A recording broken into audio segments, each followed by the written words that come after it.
All right, so I am back now with my guest today, Maria, who's coming to us from Sweden. I know absolutely this much about her, so we're going to have an interesting conversation, kind of like a blind date. I'm going to get to know her, and while I'm getting to know her, you're going to get to know her too. The one thing I know is she knits from vintage patterns. That's like all I need to know. So, Maria, I gave you a little bit of a heads up before we started this. I have one question that I ask every one of my guests, which is this. If I'm a tourist and I'm coming to your locale, what is someplace that I should see that I would not find in a tour book? So take it away. I live in a small city in the north of Sweden, small city, 130,000 inhabitants. So to fill a guidebook, you really need to write down everything. So my suggestion that isn't in the guidebook is a small candy shop called Frukthörnan, Fruit Corner. It's a quaint little shop that's 105 years old. And they sell quality chocolate, quality licorice with a vintage interior. And yeah, that's a great place to start visiting Umeå. It sounds like a dream. It sounds so charming. I wonder if they have a website, I might be able to find some picture online. No. They have a Facebook page. Okay, I'll look for that and maybe try and find a picture because it sounds like it's too cute for words. Well, good.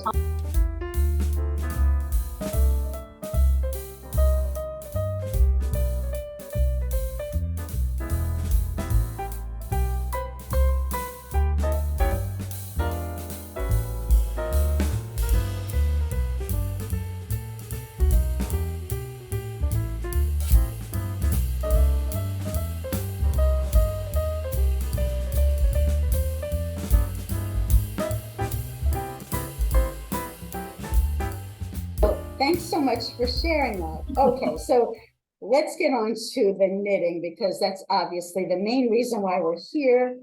Yes. Can you hear my New York City traffic? Oh, it stopped. There was a big siren. I don't know. I think my new microphone makes it only what I'm saying. There was just this little whoop, and you couldn't hear it at all. Wow, that's very cool. Okay. Maybe I'll edit that out. I don't know if everybody needs to know that. Anyway, so the knitting. Tell me how you got interested in vintage knitting. I assume you've been knitting since you're a young child. Yeah. For me, it really started with sewing because living through the 90s, at least in Swedish, it was really minimalistic, very straight cut dresses, straight cut trousers. I'm not that straight cut. I'm small in the bust. I have a straight waist, and then I got larger proportions over the bum and this sounds familiar. Yeah, I think many women has that shape. So I started sewing, and the 40s and 50s silhouette fit me best. But I knit a lot, and I had to get stuff to wear with my sewed clothes.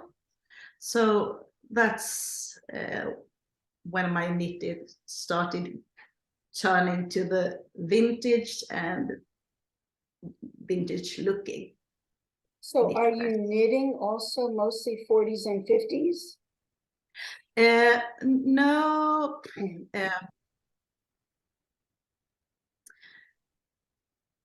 I think 10 years ago, no, not that, 5 years ago, it was a very popular style. So it would be quite easy to get a new pattern with a 50s shape, with a short fitted waist and a little bit of a sleeve. So then it was quite easy to get a new pattern on Ravelry with modern sizing, modern yarns used. Now the fashion has geared a little bit more to the 80s with a plain sweaters, quite big, oversized. So I'm turning more to the vintage. Okay, so let's start to see some of the things that you've prepared to show us today. I'm starting with the first real vintage sweater I made. It's a Fair Isle joke pattern, but what's interesting with it is it's from a weekly magazine, like a Swedish women's weekly, and it's been around for, I don't know. So this pattern, it's Eskimo sweater, it's not really culturally appropriate, but it was first printed in the magazine 56, and then they revisited it and changed the yarns and the description. So that's really fun. They also had a 60s houndstooth sweater that's really pretty. So are most of the things that you're knitting from Swedish patterns? No. No. But these are. These are Swedish. I know there are knitting books, knitting pamphlets out there, but you have to find them on paper, and that's really hard. I haven't been able to, but I know there are Eva-Lotta Staffans that has been collecting for a long time. So there are patterns out there, but they're not digitized. So you have to find the original pamphlet or a reproduction like this. Mm-hmm. And what kind of yarn have you used? Is it Swedish yarn? Yes, it's a Swedish yarn, simple fingering, superwash quality. It's interesting because these are slipped stitches. So it's not Fair Isle all the way. It was a fun surprise in the middle of all. And that is my Swedish pattern. I brought a book. I mean, in Sweden, our region is so small. Sweden is smaller than most states. So when I chose my book, it was important for me for it to be Swedish. But it's not from my region of Sweden, but it's from an island. Gotland. Yes, it's an island in the Baltic, and it's a big island, and it's quite central in the Baltic, so it was a really busy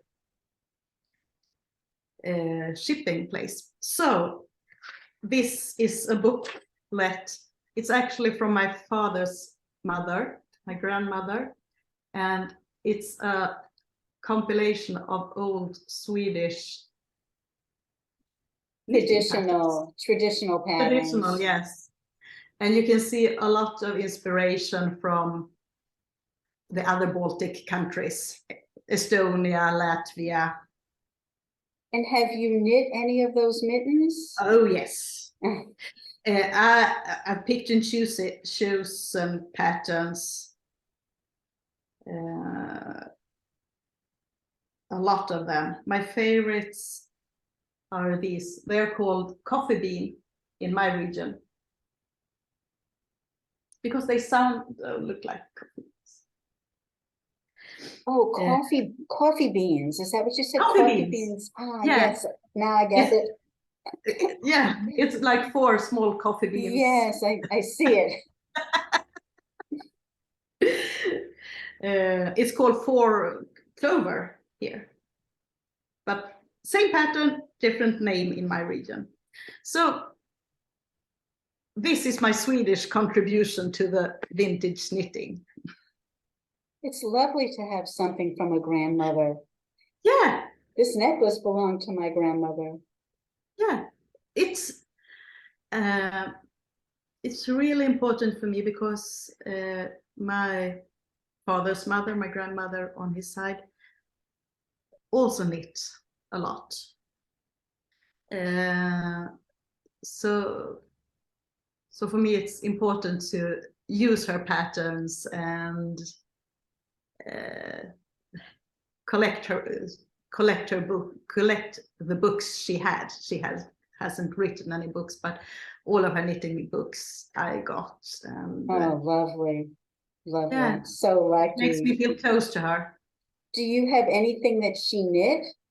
Yes, I even has a sweater that she knit leading up to her death.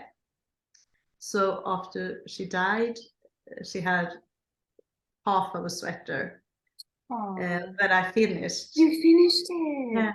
Do you have it with you that you can show us? I can go up and get it. Oh, yes, yes, yes. I would love to see that. Yeah, can we I'll pause? pause. This is a sweater. It's actually from this Swedish book with the classic sweaters. And I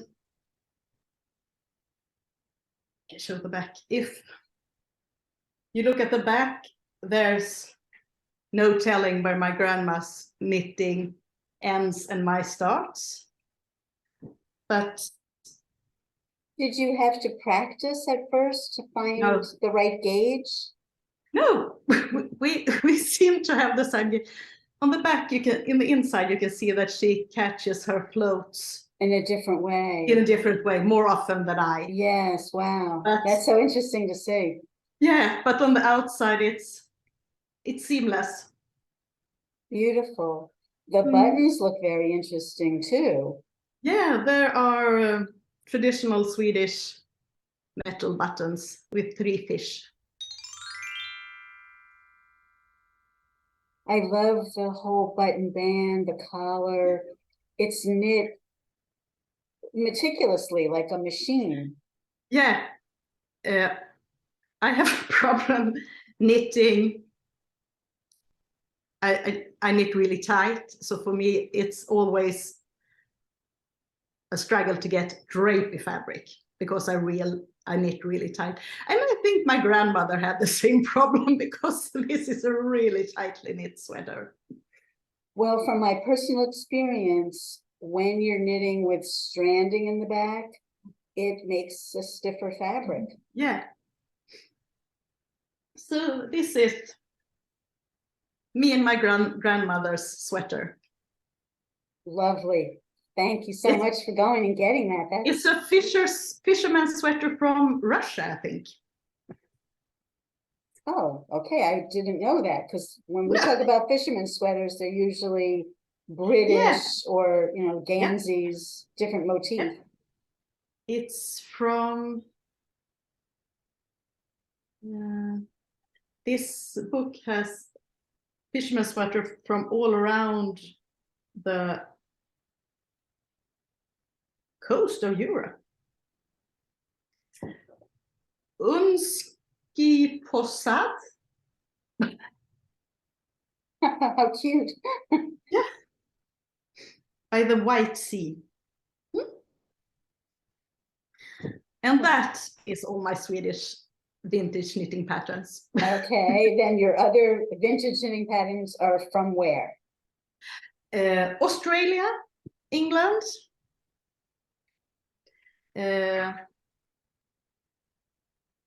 Australian Trove is a great place to find.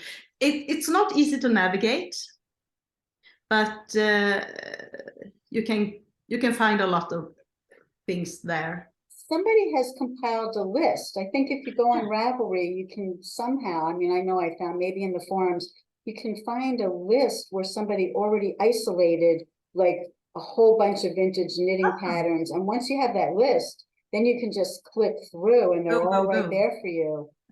Yeah, I mean, sometimes the pictures aren't so easy to read, and sometimes the print is a little faded, but I've had some pretty good success finding things on Trove as well. Yeah, and this is the classic petal joke cardigan. It's beautiful. From Coats. I've actually knit 2 of these because I find them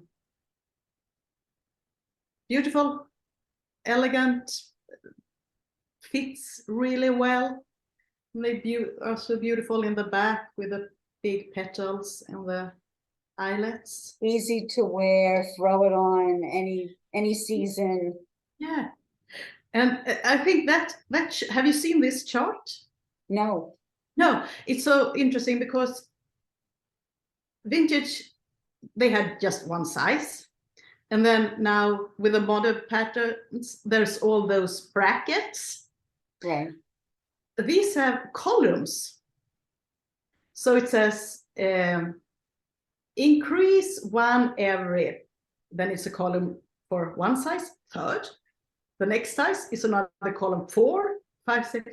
So you have all the numbers in columns. So it's almost like knitting from a spreadsheet. I haven't seen that. I've never seen it before, and it made me really confused at the beginning. And this is really a great pattern, but do not try to read it ahead of time. Just sentence by sentence, because it looks confusing, but it's not. It's really straightforward knit. It's knit from the bottom up? No, top down. Top down. Mm-hmm. So and once you get past that yoke, then it's just stockinette and easy sailing. Yeah, and you start with these stitches, and then you add and add. So it's sort of a short row neck also. Yeah, so it fits really great. This is, if you want to knit a vintage pattern, this is my suggestion. It's a great sweater. It's very attractive, very beautiful, and it looks like any kind of yarn will be beautiful too. And it's sized from, I think it's a 6-year-old to a grown woman, bigger than the usual vintage patterns. So it's really easy to find a size that fits your gauge and the measurement you want the sweater to be. It's most unusual. Most vintage patterns are one size. Yep. But this one has a variety of sizes. Yeah. So do you know what year that was? Yes, it's from 61. 61. Okay, so it's not. It's not early, but. Oh, it's not early. No, I think this is one of the. I think by then they're probably doing lots of sizes. Yeah. Generally. So from a girl's to a grown woman. But it's very classic. I mean, that's the kind of sweater that could be 40s, could be 60s, could be today. Anybody can wear it. Yeah, so that's great. Yep. So this is my go-to sweater. Ooh, this doesn't show up well. This is my lace cardigan, and that's just burgundy today. I hate to slip it over to show you the lace.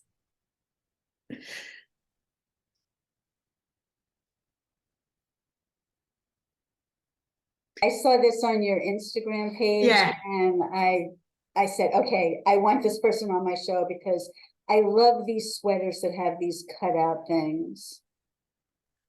This neckline, I love it. I saw it on Instagram and I just knew I had to hunt it down. It also has a lace pattern, but it's all about the neckline. Yeah. It's so... It's smashing. It's smashing, yeah. You don't need anything but this neckline. And it's pattern from 38. It also it looks like it fits very nicely as well. Yeah. Now that was one size and it happened to be your size, or you modified it? I added a bit of just a couple of stitches, and but it's lace, so it's it could fit quite a lot of people in it. I don't think it would be easy to add just a few. Oh, it's too dark.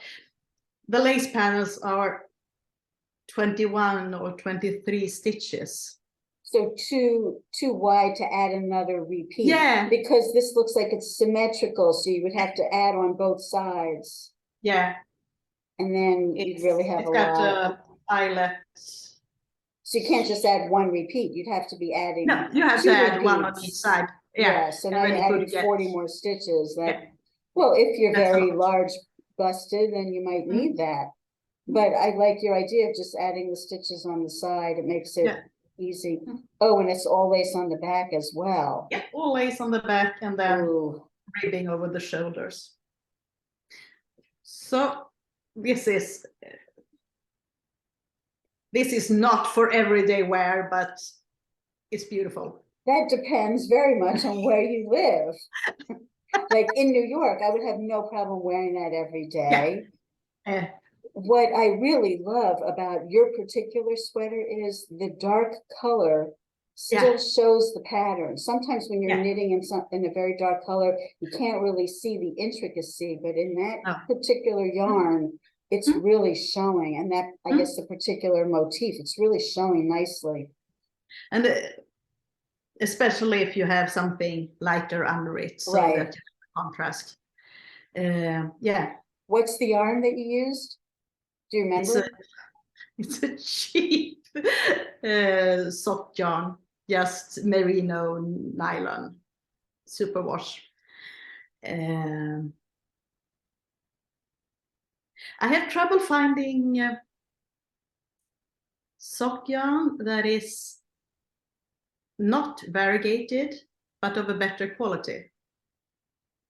If I want a variegated hand-dyed yarn, I know exactly where to look.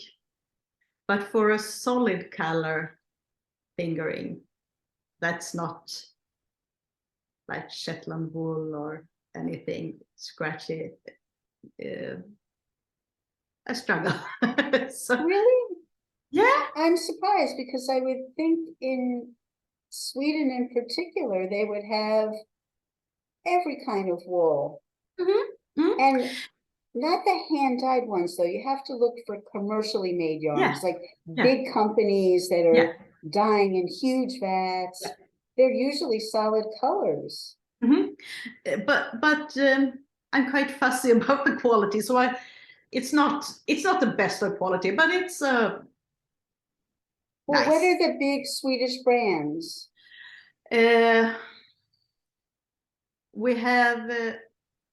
We don't have much big yarn brands left. Marks Kattens has been a Swedish. Drops is a Scandinavian, at least. If you look at Norway, they have better yarn, so they have Pickles. Sandnesgarn is from Norway? I haven't seen it in Sweden, at least. Maybe they sell under another name here. Well, you have to come to the States. Everybody exports to us. Yeah. That's surprising to me that in Sweden you can't find solid color commercially made. I mean, I can find commercially made solid colors, but maybe of a lesser quality than I would prefer. Like If it's merino, Yeah. there's like different qualities. This is a I'm sure there merino. are, but This is a merino blend. No, this is a merino fingering. I don't know how. I'm astonished that this is an issue. Yeah. This one is actually oh, this is actually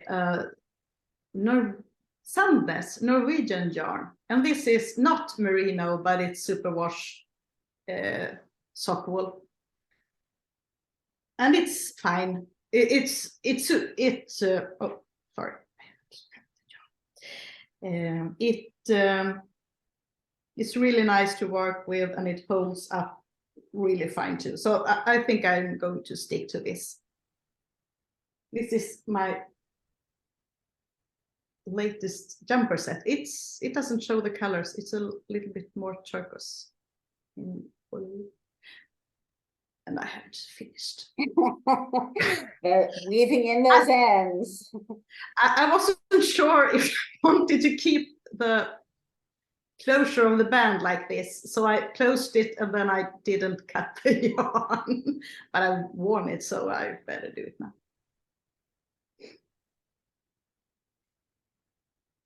I love that. I love sets, and I have yet to make one. Yeah, and I mean, I live in northern Sweden. I have to have a cardigan. I mean, I can knit all the tops I want, but I get cold. There's always scarves, shawls. But I need to cover my arms. It's cold here. Even in the summer, it's cold. So I learned that if I'm making a top, I'd better make a matching cardigan, because otherwise I won't use it. So this is a great set I made. It's from Sirdar. I don't know, Sirdar? How do you say it in English? Sirdar. Sirdar, because it sounds almost Swedish, Sirdar. Sirdar. And it's from the 40s, I think. It's very charming. I love it. With a box pleat shoulder. It's fun. Always these interesting shoulder constructions and the vintage patterns. And you never really know until you execute it how it's going to come out. Yeah. And when I saw it, and I had the normal looking shoulder, and then it was just a corner cut out with, how do you do this? And I had to sew the corners together to get and these. Often the instructions are kind of vague about. Ours? Yeah, there's no like diagram showing you,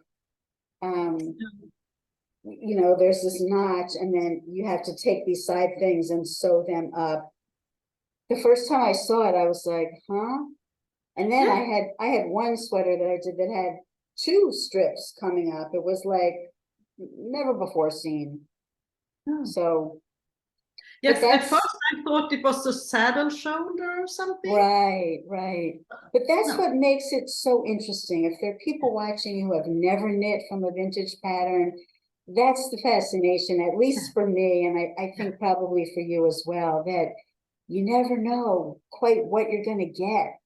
It's kind of like a treasure hunt or like a mystery novel, that there's a surprise coming, and it's fun to kind of put the pieces together and figure it out. And also the thought of when this was released in the 40s, other ladies went out, they bought yarn, and they sat at home, knitted a set to wear perhaps for a special occasion. And now I can use the same pattern, another yarn, of course, Yarn types change. And I can walk in their footsteps a bit. It's fun. Yeah. It's that link between my generation and my grandmother's generation. And soon, I mean, even now, like some of these patterns are 100 years old. If you're knitting things from the 20s, we're in the 20s. So yeah. It's pretty exciting that people still want to knit this stuff and wear this stuff and hats like this. Yeah. Jewelry like this. It's really fun, especially when you have an attachment to the person who wore it. I have a friend in New York, she refuses to buy anything in a vintage store or anything in an estate sale. It doesn't matter how beautiful it may be, because she feels that it embodies another person and she doesn't know what that person's life was like. And she feels like she's going to catch that. Like if they were held at gunpoint, like she feels there's some like bad karma in it or something. I don't feel that way at all. I just look at it as like a beautiful object. And even if this wasn't my grandmother's, I would say, oh, it's so pretty. Why should that be cast aside? So I feel the same way about vintage. Yeah. I bought this ring and it's actually made the same year as I was born. Oh, that's so sweet. So I had to have it. Yeah. Do you have more things to show us, or is that I have one? Okay. Because this was so easy to knit, and now the pattern is quite lost. It's a pattern from the 40s, from 46. And it's so easy. It's just knits and pearls. And you knit 2, purl 2 on every second row. And then you get this very flattering V shape. And the panels, it's front and the back? Yeah. Just stitched together at the shoulders and down the side? Originally, but I knitted them around. Ah.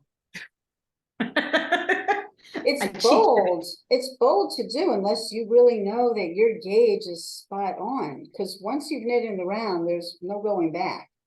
You can't like take it in. Well, my gauge is quite consistent. But it's really, this is really a piece that could have been released today. But it's the little buttons in the back, that's not as popular. No, they're a giveaway. But the shoulder and the chevrons and the shape. Today, people don't want to be bothered with those little details. A lot of contemporary knitters just want cropped, straight up, sleeves straight out, oversized, like put together 3 rectangles. That's it. But if you want something that is unique, that has little details, then vintage patterns are where it's at. Yeah. Yes. And your grandmother's bottom drawer. Oh, so lucky. Oh, are there a lot of buttons in her button drawer? Yes. Oh, Maria, maybe we could see the buttons sometime. I'm intrigued by buttons because I think it's another thing that's sort of like going by the wayside. Yeah, buttons today, commercially made ones, they're not so interesting, but when you look at vintage buttons, they're works of art. Yeah. And just the material you use for the buttons. Now they're just dead. They're just dead. They don't have that. I hope there are no button manufacturers watching it. But if there are any button manufacturers that would like to send me some buttons that aren't dead, please. Just the material with the shimmer, with the iridescence, with layers of material. yeah, I don't find that in modern buttons. Right. Today they're either some injection molded something or other, plastic or I don't know, polymer of some sort, or wood, maybe metal. Yeah. Yeah. Yeah. I've been toying with the idea of making my own with resin. Well, that could be an undertaking. I personally wouldn't want to do anything that would take me away from my knitting. Like the people who spin and weave and do all these other things, I'm like, okay, that's very nice. I have no desire to do that because then I wouldn't be able to knit. No. Even doing this podcast, like it takes me away from my knitting. But I think it's important. I have my sewing and my knitting, and they complement each other. I think it's important for people out there to know that these crafts won't be lost because they're younger generations like us who are picking up the banner and running with it. So before I let you leave me, tell me about this beautiful structure that's in the background of where you're sitting. Is that your neighbor's house? Is that your house? That's my neighbor house. And the fence is gärdsgård. It's a traditional Swedish fence to fence in barnyard animals. Oh, who has the animals? You or them? No, they put it up just as a fence. Okay. It looks like things are growing out there. Is there a garden? Oh no, that's my garden. It's your garden. Oh, so yes. It looks so pretty. Thank you. Oh, it just makes me want to come back to Europe. You're always welcome. Well, we could meet up in Paris. You got it. I will let you know the next time I'm in Paris. But of course, it would be fun to venture out. Yeah, I can bring you back here. I'm hoping to be in Scotland in the fall. Want to go to Scotland? Yeah, I've been to Shetland actually. Oh, you were? Yeah. We were not as well. For the whole week, but for a tour, a guided tour with yarn and knitting. Fine. Museums, experts, workshops. It was a dream. That's the thing about Europeans that makes me so envious. Everything is so nearby. All the wonders of the world are in your backyard and so accessible for so many Europeans. Yeah. Really, it makes me want to live there, but I just can't. I can't fathom leaving my motherland. No. No. But to travel, that I'm always up for. Yeah. And traveling and then getting back. Because if I would live in France, I would probably just stay at home as I do here. It's better for me to go to France, visit all the places, and then come back. And you're probably right. I do wonder if I was in Paris, would I go out every day like a tourist? That allure would maybe wear off after a month. I think you'd be really tired. I'm tired when I come back from there. We were there for a week in January, my husband and I, and because you're only there for a week, you want to cram in like a million things in every day. And by the end of each day, I'm like, I don't think I'm going to be able to walk tomorrow. By the end of the week, I was like, I need to go home and spend a week in bed. Yeah. Both physically and mentally, you're tired because you've seen so much. You just have to stay at home and let your brain sort through the impressions. I want to look at the candy shops, like the one you're describing in your town, and all the sights, all the sounds, all the aromas. It's sensory overload. It is. And then the walking. I don't like to take the metro if I can help it. I don't even like to take a bus. When I walk, I can see so much more. So I'm usually physically and, as you say, mentally exhausted. Not just Paris, but wherever I go. That's my MO. MO, Latin, modus operandi, I think. That's just how I roll. Yeah, I think we would need a tour guide to take it down a notch to fill in, to give us some blank spaces, because I always try to do as much as possible. And yeah, I know the tour guides, they don't pack as much in as I can. So anybody coming to Scotland with me, I already have mapped out more gingerly than what I would do if I were on my own. You know, a couple of museums each day and then one other little thing. So a little more leisurely, but lots of walking. Wherever I go, if I'm taking people with me, there's walking. Because at home, I'm knitting. I'm not walking. I have a neighbor who knits. I see her on the street. She's knitting while she's walking down the street in New York, where there are cracks in the sidewalks and many opportunities to trip and fall. And I hope she doesn't, but I guess I would like to keep an eye out just for the traffic and the walkers. Well, yes. I mean, when she gets to the corner, I'm sure she's stopping and looking both ways. But there's, you know, a minute or two in between traffic lights that she can get quite a bit of knitting done. I give her credit for doing it. She turns out a lot. She's selling things, so she's got to be knitting all the time. Well, okay. It was a lovely blind date. It was lovely to meet you. Thank you. And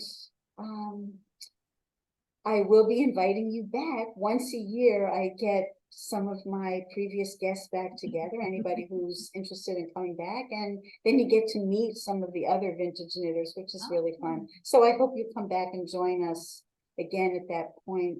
Until then, happy knitting. Happy knitting to you. And your English was impeccable. Maria confessed that she was nervous about how she was going to sound, but as you can see, her English was infinitely better than my Swedish. I can't speak a single word, not a word. How do you say thank you in Swedish? Tack. Tack. Tack. Tack. Tack, Maria. Tack schön. Bye bye.